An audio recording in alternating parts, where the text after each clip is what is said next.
Breaking news mga mahal kong mga kababayan. Once again ako si The Wonder Philippines. Dito po, di ba si Joel Chua, sumabog na po na parang bomba na sinagot po ang mga paratang ni Yorme. Na tila itong si Yorme Isko Dumagoso, namimili at isang bullying mayor. Ito po ang mga matapang na resback kay Isko Moreno dahil po dito sa mga paggiba ng mga project ni Congressman Joel Chua dito sa Manila. Ngayon po mga kababayan, si Isko Moreno dito sa kanyang isang live sa kanyang channel, matindi ang kanyang mga resback na tila itong si Joel Chua umiiwas pusoy. Kung baga hindi siya guilty sa mga flood control na nagiging iskandalo ngayon ng mga congressman. Ngayon mga kababayan, bago tayo mag-react ng matinding pasabog na kala mo dinamita, dito po si Isko Moreno, pakinggan po natin sa pool itong si Joel Chua. Tila isang karma na kumapit sa isang congressman dahil po yung ginagawa po nila kay Sara Duterte bumaliktad. Si Joel Chua ngayon nag-iiyak dahil nga mukhang pinag-iinitan ni Yorme na nabubuli na parang isang grade 1 na sinasapak-sapak lang. So ngayon, eto na po si Isko Moreno. Kayo ba'y naniniwala na walang kinalaman sa pumping station flood control project ang congressman? Dito na lang sa Maynila, huwag na tayo lumayo muna. O, tingnan mo kung anong magiging reaksyon ng taong bayan. Kasi hindi naman pwedeng kahit magsinungaling na magsinungaling yung congressman na hindi ko alam yan, basta ako gumagawa lang ng batas, ay appropriate. Yan ang palusot ng congressman. Pero sa totoo, alam ng taong bayan, pag may ginagawa, nakadisplay ang mukha niyan, nakalagay ang pangalan niyan, nagkakating ribbon niyan, pagpalpak ang ituturo nila, DPWH. Itong DPWH naman ngayon, sa mga proyekto na yan, sila ngayon ang ipit na ipit. Sila ngayon ang ipit na ipit. Bakit? May umamin na bang congressman? Wala pa. In fact, it's the other way around. Anong ginagawa ng congressman niya? Ipinapako sa krus ng mga congressman sa Maynila yung DPWH. Sino ngayon ng kahol ng kahol? Kaya kami, simple lang naman ang tanong ng taong bayan dyan. Ito, Mocha. Ano muna sabi ng mga tao? Sabi ni G. Herao, meron. Sabi ni Sally Lastillas Isleta, nakikialam sila. Sabi ni Bright Jai, Tomo. Sabi ni Teresa Montero, meron. Nakikialam sila. Hindi pwede. Alam nila yan. Hugas kamay lang mga congressman. Sabi ni Daday Ventus. Ako, galit na sila. May kickback sila. Sabi ni Cherry Con. Yung kickback, that's another story. Ako, simple pa lang ang tanong ko. Una kong tanong, may alam ba ang congressman sa mga proyekto na yan? Yan ang, sabi raw ng congressman nyo, shout out sa mga taga 3rd District. Hindi raw nila alam yan. Kayo humusga, mga taga 3rd District nga pala. Hindi raw nila alam yan. Yan mga kababayan, kayo rin ang aking tatanungin. Malinis ba at walang kinalaman si Joel Chua dito sa anomalya ng flood control? Lalong-lalo na dito sa Manila kay Isko Moreno Dumagoso na tila hugas kamay na pinapako at dinidikdik ang DPWH. Bakit nasabi ni itong si Joel Chua na binubuli ni Isko Moreno? Kasi nga Joel Chua, yung mga project mo wala sa ayos. Nasa kalye. Walang permit. Abogado ka pa naman. Ngayon, ito yung sagot ni Yorme sa'yo. hugas kamay ka. Nakala mo, santong kabayo. Santo-santuhan na walang kinalaman. Di ba mga kababayan? Ayaw mo kasi magpasakop kay Isko Moreno. Feeling mo kasi ikaw yung mataas kaysa sa mayor. Di ba ang trabaho ng congressman? Magpasa ng batas? Bakit may mga project kayo? Kayo yung tama si Isko Moreno mga kababayan May mga pangalan. Akala mo lapida sa sementeryo. Ang lalaki na ibig sabihin, proud kayo na project nyo. Saan nyo kinukuha yan? Yan ay paraan ng korupsyon. Pati pangalan nyo ang lalaki. Pinagyayabang nyo. So ngayon, yari ka kay Isko Moreno, tas sasabihin mo selective. Bakit? Yung ginawa nyo kay Sara Duterte, hindi ba isang selective? Hindi ba isang uri ng demolition job? Bakit? Anong ginawa nyo? Turo kayo ng turo na corruption, inday lustay. Pero kayo naman pala ang sukdulan ng korupsyon. Tignan nyo po mga kababayan yung mga barangay hall na pinatayo sa Maynila. Magkano kayang kinikbak ng mga ito? Real talk po tayo mga kababayan. Diba? Tama si Isko Moreno mga kababayan. Kung ako ang tatanungin nyo sa aking personal na reaksyon at mga opinion, tama. 100%. Nako. Pero nung pagka binubuksan na yung barangay hall, 19 million, may picture-picture pa sila. Ay, naku. Di ba?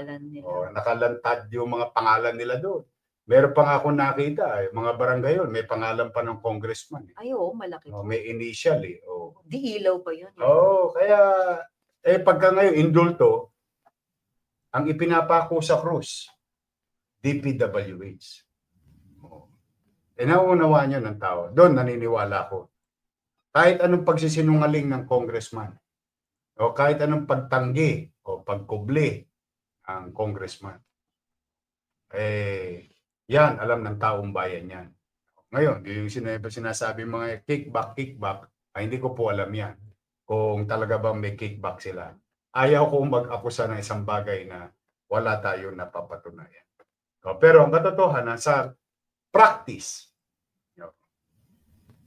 nakikialam ang congressman. Alam ng taong bayan. Pangalawa ngayon, tanong ko naman. Shout out dyan, Mocha, sa mga manonood natin. Shout out yung mga nagpagawa ng bahay. 20 square meter, 30 square meter. Kahit malaki o kahit maliit. Basta mga nagpagawa ng bahay. Shout out sa mga nanonood. Ito po ang tanong ko. Mga kababayan ko sa lungsod ng Maynila. Kahul daw kayo ng kahul Alam ko yung chihuahua, yun yung maingay na aso, di ba? Yung maliit pero na aso, pero maingay. Yun, alam ko, kahul lang kahul yun. Yan mga kababayan. Ngayon, puntahan po natin itong sagot ni Joel Chua.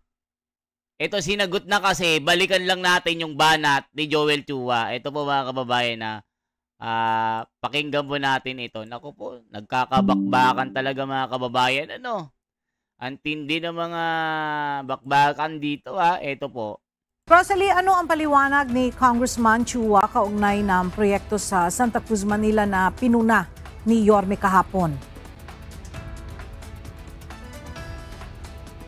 Pinondohan sa pamamagitan ng Department of Public Works and Highways o DPWH at naisabatas sa bisa ng General Appropriations Act o pambansang pondo ang Sentro Comunidad de Santa Cruz. Kaya legal ang proyekto sa Santa Cruz, Manila ayon kay Manila 3rd District Representative Joel Chua. Hindi rin anya totoo ang paratang ni Mayor Isko Moreno Dumagoso na iligal at walang permit ang proyekto. Pakinggan natin ang pahayag ng kongresista. Po yung DPWH ang kanyang sitahin sa sinasabi po niya mga requirement. Ang trabaho namin po bilang congressman ay mag-propose lamang. Alam po ninyo, this is not about Isko Moreno or Joel Chua. This is about the City of Manila and the people of City of Manila. Dapat po kami, ang local government at ang national government ay nagtutulungan para nag-iisip po ng mga makabuluhang proyekto. Wala po siyang ginawa kung hindi gibain ng gibain yung mga ginagawa po namin. Dagdag pa ng kongresista, 2020 pa nagsimula ang proyekto at hindi pa siya congressman noon, pero nahinto dahil walang karugtong na budget. Pero noong 2024, iginiit ni Congressman Chua ang project sa Department of Public Works and Highways at Department of Budget and Management para maipagpatuloy ang construction. Ayon kay Representative Chua, layo ng proyektong Centro Comunidad de Santa Cruz na makapagtayo ng 4-story community center na may daycare center, library, sports facilities, dialysis center, halfway house para sa homeless at evacuation center. Kaya dismayado ang Manila 3rd District Representative dahil ginagamit umano ito sa pamumulitika ng mga kalaban nito. Mga kababayan, grabe Grabe na namang korupsyon ito mga kababayan. Ginagamit na naman ng taong bayan. Ginagamit na naman itong salitang politika. Yan ang sabihin mo sa gumawa or ginawa nyo kay Sara Duterte na ginawa nyong politika. Sinabi ng Korte Suprema, labag sa saligang batas, pero kayo sinasabi nyo, nangurap si Sara Duterte. The betrayal of public trust. Gayon, hinahabol ka ng karma ngayon, Joel Chua. Diyos ko Lord, mga kababayan, ngayon sasabihin niya selective. Bully na mayor ito. Ako lang ang tinitira. Ako lang ng ako. Ako lagi. Ba't yung mga iba din niya tinitira? Yari mga kababayan si Joel Chua dito. Sapol ang karma mo. Ganun din natin ang pahayag ni Congressman Chua.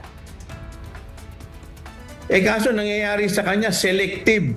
Pati po yung mga konsehal ko, pati yung mga barangay chairman ko, ginigipit po niya. Masyado po siyang bullying mayor. Mga kababayan, may sarili ng barangay chairman, may sariling kagawad, may sariling kapitan. Grabe, may sariling gobyerno pala ito mga kababayan. Ano sabi? Ulitin nga natin mga kababayan. Ulitin nga natin, may sariling gobyerno pala ito. Konsehal ko, pati yung mga barangay chairman ko, yung mga konsehal ko, pati yung mga barangay chairman ko, ginigipit po niya. Masyado po siyang bullying mayor. Kung hindi ito politika, bakit pinipili lang niya yung gigibain niya at piniperwisyo niya? Bakit puro mga kalaban lang niya ang ginigiba niya?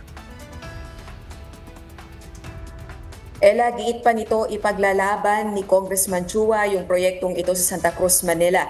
At wala pa namang pahayag ang tanggapan ni Mayor Isko kaugnay ng mga pahayag na ito ng kinatawan. Mga kababayan, ngayon, nag-iiyak na itong si Joel Chua. Mga kababayan, dahil nga nabubuli daw. Siya lang at ang nakikita. Pati yung sarili niyang gobyerno, sariling kapitan, kagawad, mga konsilor, may sariling gobyerno. Yun yung sabi niya Mga tauhan ko. Aba, grabe ito check natin mga kababayan Ito po, pakinggan niyo po si Yorme. Nako mga kababayan, yari. Tanong ko ngayon. Kayo ba pag nagpapagawa ng bahay, kumukuha ba kayo ng permit?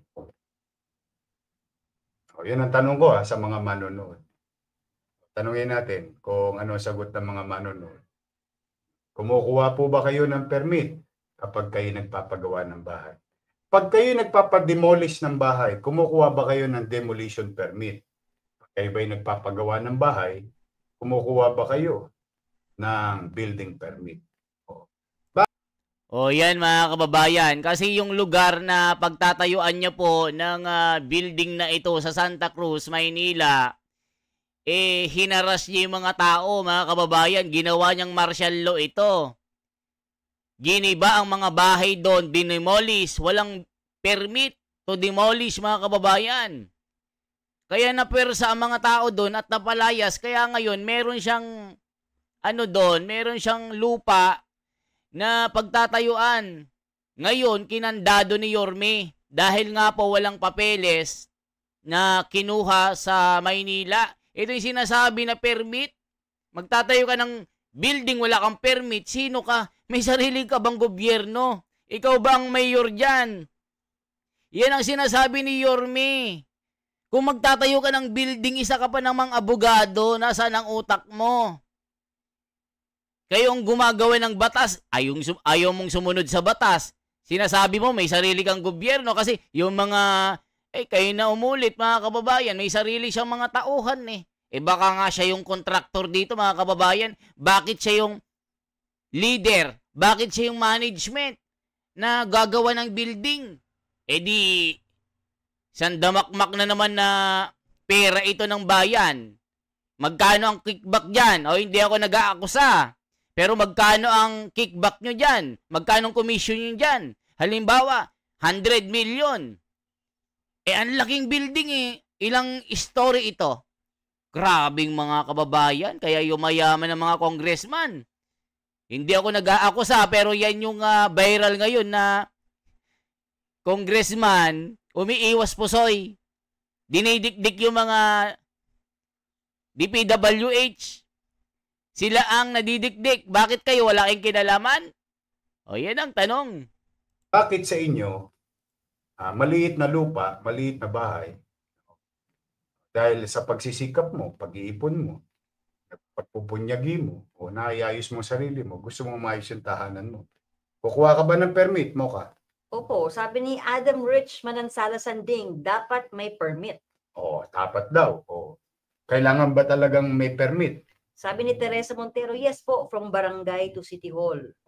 Tama. Alam na alam nila. Alam na alam ng taong bayan. Ang tanong naman namin ngayon, paano kayo nakapag-demolish ng property ng gobyerno sa mga congressman na nag-i-excuse ngayon na manggagawa lang daw sila ng batas?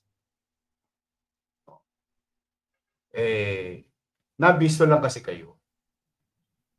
Nabisto lang kayo. Kung di kayo nabisto, walang problema. Nabisto kayo, iyakin kayo. Yan ang nangyayari.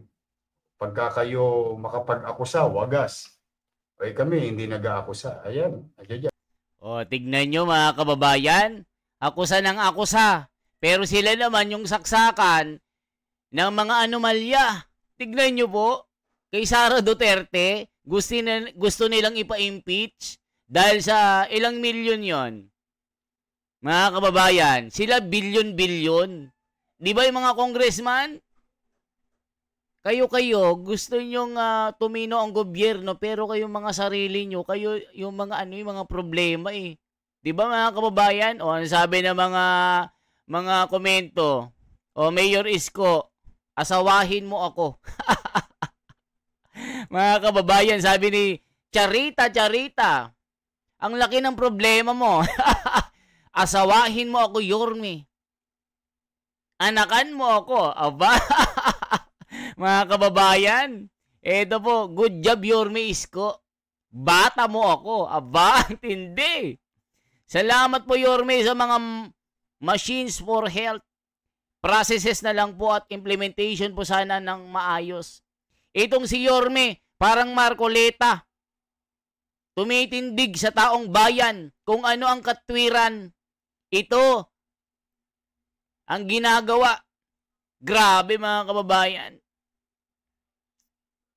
Correct, Yorme. Pagsablay ituturo. DPWH. Pag lumusot pangalan ni Congressman nakabalandra. Grabe mga kababayan ng mga ito. Sige po. Kayo humusga dito. Ano masasabi nyo dito kay Congressman Chua? Natimbog kasi. Kaya hindi umubra. Hindi makalusot. Pag nakalusot, ang laki ng pangalan. Project ko yan. Photoshop dito, photoshoot dito. Picture dito, picture doon. Pangalan ko yan, pinatayo ko yan. Magtatayo ka ng building, walang permit.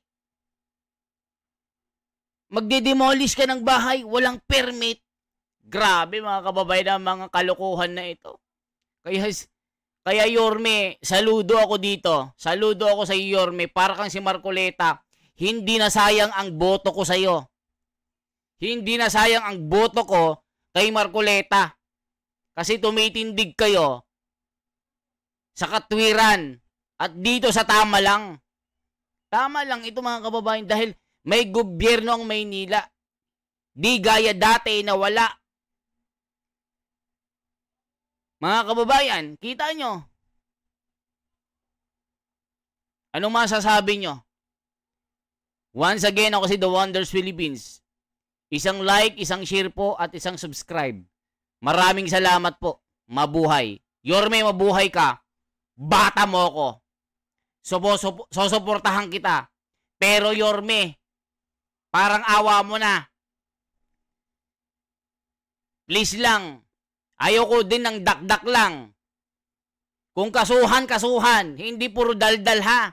Yorme, parang awa mo na kasi mamaya magsawa ang tao sa'yo. Puro ka daldal. Walang aksyon.